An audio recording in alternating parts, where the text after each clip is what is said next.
दलित मतांची टक्केवारी ही महाराष्ट्राच्या एकूण राजकारणात कायमच बॅलन्सिंग पॉवर ठरलेली आहे. अगदी रिपब्लिकन पक्षाच्या मुख्य गटांचं ऐक्य घडवून 5 पैकी 4 लोकसभेच्या जागा जिंकण्यापासून ते वंचित बहुजन आघाडीच्या उदयापर्यंत हा प्रवास विचार करायलाच लावणारा आहे.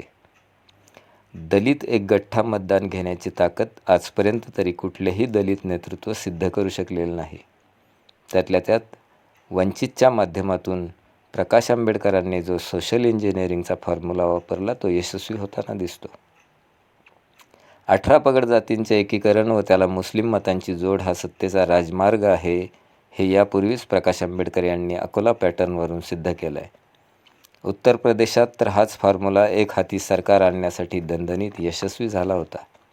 हे बहुजन समाज पार्टीच्या माध्यमातून आपण पाहिलेलं आहे. पण महाराष्ट्रात हा फॉर्म्युला व्यापक राजकारणात यशस्वी होताना दिसत नाही. म्हणजे सत्तेपर्यंत पोहोचण्याचा मार्ग व्हाया काँग्रेस, राष्ट्रवादी किंवा व्हाया शिवसेना असू शकतो, हे प्रकाश आंबेडकरांना अचूकपणे कळलेलं आहे. देश संकटात आहे अशी परिस्थिती भाजपा आणि RSSच्या विरोधकांच्या लक्षात आली आहेच. त्यामुळे आणखी नव्या प्रयोगांमध्ये वेळ वाया न घालवता विरोधकांची एकजूट व्हावी या दृष्टीने प्रयत्न चालू आहेत. 2024च्या लोकसभा निवडणुकांसाठी इंडिया नावानं जी आघाडी झाली त्याला होकारार्थी प्रतिसाद देणाऱ्यांमध्ये प्रकाश आंबेडकर यांचं नाव अग्रस्थानी येतं. तरीही राज्यातील काँग्रेस मंडळी वंचितच्या सहभागाबद्दल अनामिक भीती बाळगून आहेत. केंद्र पातळीवर बहुजन समाज पार्टीच्या सुप्रीमो मायावती यांच्यासाठी काँग्रेसकडून पायघड्या अंथरलेल्या आहेत आणि म्हणूनच वंचितच्या बाबतीत निर्णय घेण्यासाठी काँग्रेसला वेळ लागतोय. उत्तर प्रदेश पॅक करून मग महाराष्ट्राची गणितं मांडूया अशी काँग्रेसची अंतर्गत स्ट्रॅटेजी असू शकते. तरीही विरोधकांची एकजूट होणारच असा अंदाज शरद पवार व उद्धव ठाकरे यांच्या एकूणच बोलण्यातून व देहबोलीतून लक्षात येतो. कोणाला किती जागा मिळणार या प्रश्नाचं उत्तर लवकरच मिळेल.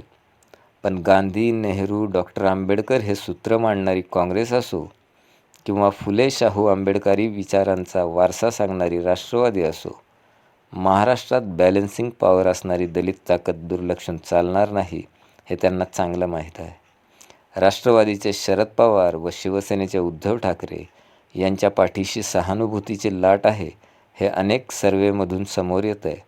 पण ही लाट मतांमध्ये परावर्तित करताना दमछाक होऊ शकते याचीही जाणीव या नेत्यांना आहे. अजित पवार व मुख्यमंत्री एकनाथ शिंदे हे फुटीच्या पार्श्वभूमीवर किती प्रभाव पाडतील यात शंकाच आहे. म्हणून ही फुटीची तूट भरून काढण्याचं काम वंचितच्या माध्यमातून प्रकाश आंबेडकरच करतील आणि महाराष्ट्र राखतील हे नक्की. धन्यवाद.